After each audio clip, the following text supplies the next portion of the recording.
हूं चंदन। चंदन वाली news channel में आपका स्वागत है। आजमगढ़ की अतरौलिया विधानसभा के अहरौला क्षेत्र में समाजवादी पार्टी के विधायक डॉक्टर संग्राम यादव के नेतृत्व में पदयात्रा निकाली गई। पदयात्रा को पूर्व मंत्री बलराम यादव ने मड़ना बाजार से हरी झंडी दिखाकर रवाना किया, जो अरौला बाजार होते हुए चांदनी चौक पर आकर जनसभा में तब्दील हो गई।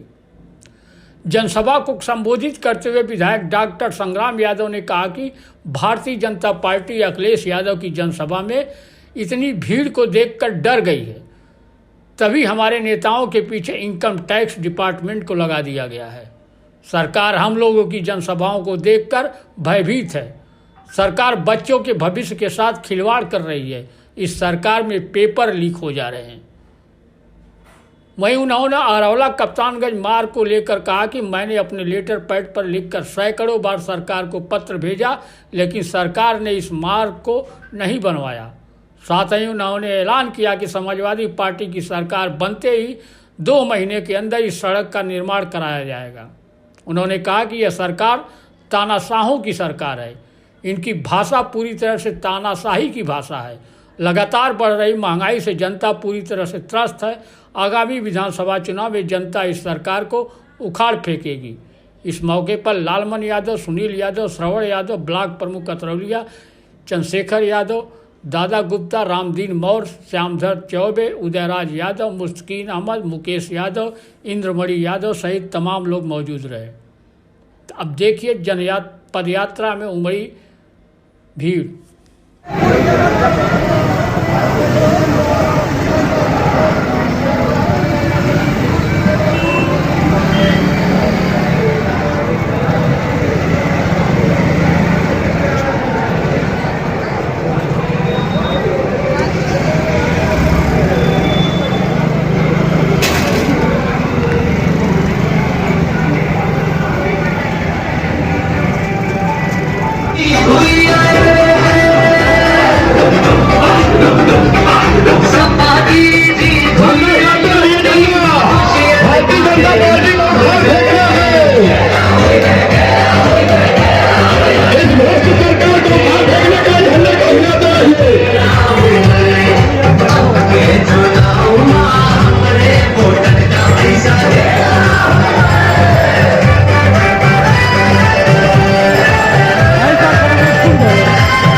जाओ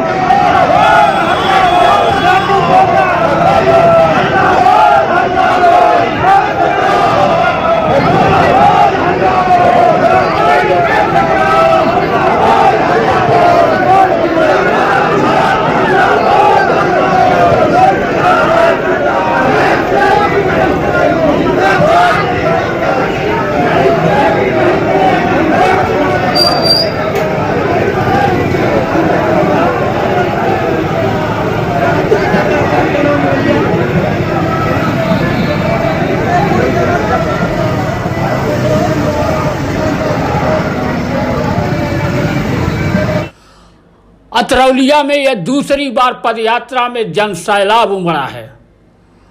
पदयात्रा में उमड़ी भीड़ को देखकर गदगद हुए विधायक डॉक्टर संग्राम यादव ने बीजेपी सरकार पर हमला बोला। कहा अखिलेश यादव के समर्थन में उमड़ रही भीड़ से योगी मोदी सरकार डर गई है।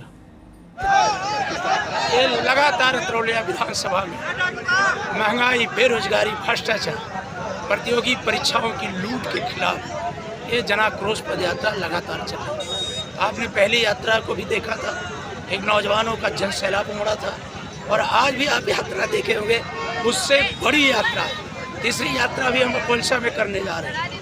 आज पूरा उत्तर प्रदेश का किसान, छात्र, नौजवान, अगड़ा पिछड़ा, शोषित, वंचित, व्यापारी, सारे के सारे लोग योगी सरकार से नाराज हैं क्योंकि योगी की सरकार में लगातार नौजवानों को हकों पर ढाका डालने का काम किया गया। महंगाई इतनी बढ़ा दी गई कि आज गरीब के मुंह से निवाला छीन लिया गया। आज गरीब का बेटा नहीं पढ़ सकता, आज मजदूर का बेटा नहीं पढ़ सकता, आज स्वास्थ्य सेवाएं बदहाली की हालत में पहुंच गई हैं। उत्तर प्रदेश की इतनी हालत खराब कर दिए हैं कि आज जनता का ध्यान इधर उधर करने के लिए आज वो यात्राएं निकाल रहे हैं और उनकी यात्राओं पे जनता का कहीं कोई विश्वास नहीं है।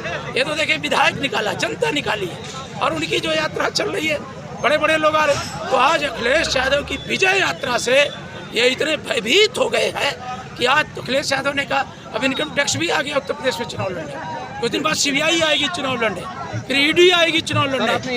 इनको भारत के लोकतंत्र पर विश्वास नहीं है, इनको भारत की न्यायपालिका पर विश्वास नहीं, भारत की पत्रकारिता पर विश्वास नहीं। सर आपने इनकम टैक्स की बात की, मैं जानना चाहूँगा जो इनकम टैक्स की रेट पड़ी है कुछ नेताओं के ऊपर, सपा के नेताओं के, उस पर क्या राय है आपकी? ये भारतीय जनता पार्टी और कांग्रेस जहाँ जहाँ चुनाव हुआ, इसीलिए कांग्रेस का आज बुरी हालत है।